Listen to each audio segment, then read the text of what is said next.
Hello guys, welcome to my nursing officer YouTube channel. તો દોસ્તો, આજે આપણે ટોપિક લઈશું આઈવી ફ્લૂઇડ. આઈવી ફ્લૂઇડનું શું શું યુઝ થાય છે અને તે કયા પેશન્ટને કયું ફ્લૂઇડ આપવું જોઈએ અને કયું ફ્લૂઇડ ના આપવું જોઈએ તેના વિશે આપણે ડિસ્કસ કરીશું. આઈવી ફ્લૂઇડનું full form of IV fluid. Intravenous fluid is directly inject in the vein. એટલે કે વેઇનની અંદર ડાયરેક્ટ ઇન્જેક્ટ કરવામાં આવે એ ફ્લૂઇડને ઇન્ટ્રાવેનસ ફ્લૂઇડ કહેવામાં આવે છે. તેના ટાઈપ્સ જોઈશું. તેના ડિફરન્ટ ટાઈપ્સ છે. ફર્સ્ટ છે એનએસ. એનએસ એટલે કે નોર્મલ સલાઈન. સેકન્ડ છે ડીએનએસ એટલે ડેક્સ્ટ્રોઝ સલાઈન. થર્ડ છે આરએલ એટલે રિંગર લેક્ટક સોલ્યુશન. એના પછી D5, D10 અને D25 ડેક્સ્ટ્રોઝ. એ ડેક્સ્ટ્રોઝના અલગ અલગ કમ્પોઝિશન છે. અને લાસ્ટમાં આવશે મેનિટોલ સોલ્યુશન. તો ફર્સ્ટ ટાઈપ જોઈશું એનએસ નોર્મલ સલાઈન એટલે સોડિયમ ક્લોરાઇડ. સોડિયમ એટલે નમક. તો એની અંદર કમ્પોઝિશન છે 0.9% NaCl. એની અંદર એનએસમાં 0.9% NaCl હોય છે. તેનો યુઝ એટલે તેનો ઉપયોગ શું થાય છે, કયા પેશન્ટને આપવામાં આવે છે?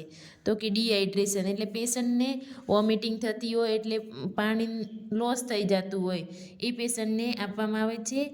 વૂન્ડ વોશિંગ એટલે વૂન્ડનું ડ્રેસિંગ કરતા હોય અથવા એને વોશ કરવા માટે એનો ઉપયોગ થાય છે. ડાયલ્યુટેશન ઓફ ઇન્જેક્શન પાવડર ફોર્મમાં આવતા હોય તેને ડાયલ્યુટ કરવા માટે યુઝ થાય છે. મેન્ટેન વોટર બેલેન્સ એટલે પાણીની માત્રા જાળવી રાખવા માટે એનએસનો ઉપયોગ થાય છે. નોટ એટલે કયા પેશન્ટને ના આપવું જોઈએ. If a person has blood pressure problem then this normal saline should not be given. એટલે બ્લડ પ્રેશરવાળા પેશન્ટને ના આપવું જોઈએ. તો સેકન્ડ ટાઈપ્સ જોઈશું ડીએનએસ ડેક્સ્ટ્રોઝ નોર્મલ સલાઇન. એનું કમ્પોઝિશન રહેશે 0.9% NaCl પ્લસ 5 ગ્રામ ડેક્સ્ટ્રોઝ. એ બંનેનું મિક્સ કમ્પોઝિશન થઈને ડીએનએસ પાઇન્ટ બને છે.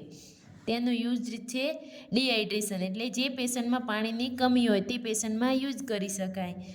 હાઇપોટેન્શન એટલે જે પેશન્ટનું બીપી ડિક્રીઝ રહેતું હોય એ પેશન્ટને આપી શકાય. ટુ ટ્રીટ ઇન્સ્યુલિન શોક એટલે ઇન્સ્યુલિન લો થયું હોય તેમાં પણ આપણે યુઝ કરી શકીએ છીએ. નોટ છે dextrose normal saline DNS not be given diabetic patient.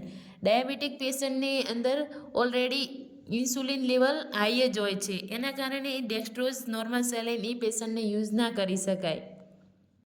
Third type છે આરએલ એટલે Ringer lactate. It is mixture of electrolyte in which present sodium chloride, potassium chloride and sodium lactate. આ બધા component ઇલેક્ટ્રોલાઇટના છે, જે potassium chloride છે, sodium chloride છે અને સોડિયમ લેક્ટેક. આ બધાથી મિક્સ થઈને આરએલ બને છે.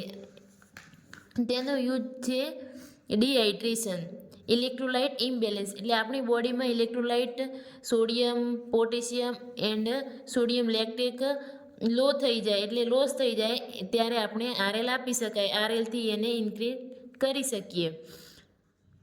ડ્યુરિંગ સર્જરી ટાઈમે પેશન્ટનું ઇલેક્ટ્રોલાઇટ ઇમ્બેલેન્સ થતું હોય ત્યારે પણ આ આરએલ આપવામાં આવે છે.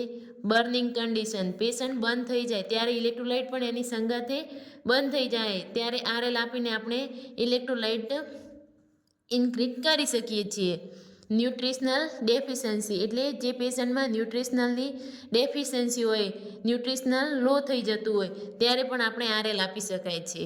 Not patient with severe kidney disease, liver disease, severe heart failure or condition that cause fluid overload should not be given RL fluid.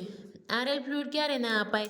તો કે કિડની ડિઝીઝ હોય પેશન્ટને, લીવર ડિઝીઝ હોય, સિવિયર હાર્ટ ફેલર હોય એવા પેશન્ટને આપણે આરએલ ના આપી શકીએ.